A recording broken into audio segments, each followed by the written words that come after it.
সত্যই যদি আমার পুত্রের কথা ফিরে তাহলে দূরে কেন পিতা পিতা বলি আমার নিকটে একটিবার আমাকে পিতা পিতা বলে তোমার নিকটে পিতা পিতা গিয়ে বলবো পিতা, তোমার সন্তানকে তুলে দেব তোমার বক্ষ মাঝে।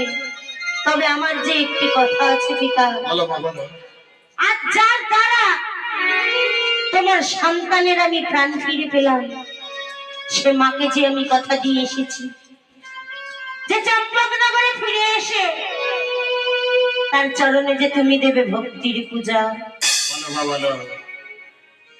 আজ আমি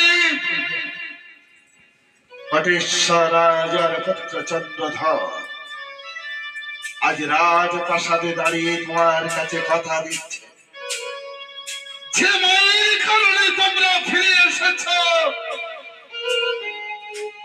ওই গঙ্গা বাড়ি নয়, তুলসী বাড়ি নয়, আমার নয়ন বাড়ি দিয়ে সেই জননীর চরণ ধৌত করে দেব।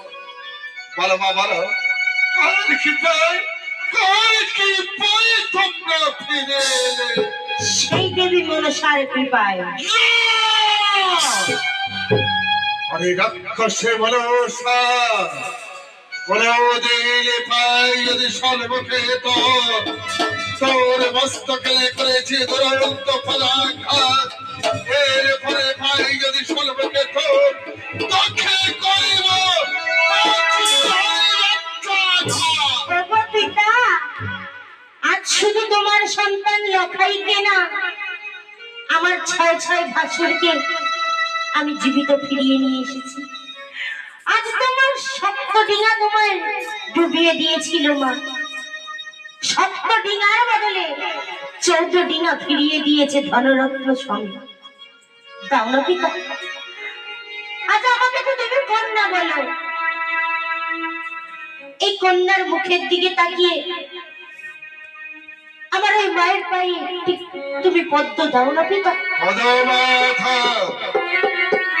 যেবারে ফেলে গায়ে করেছে যে হস্তে ফুজাবে সোনা পারে, সেই হস্তে ফুজে বলে করে বলছে একেবারে কালে মানুষ না কোনদিনের জন্য আমি মানুষ তুমি বলে সেই মাকে যেহেতু আমি কথা দিয়ে এসেছিলাম, তাই আর থাকবো না তোমার এই চম্পকনগরের রাজ্যে।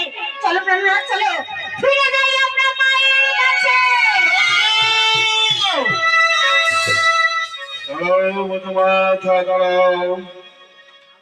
চম্পকে রাজা চন্দ্রধর তোমাদের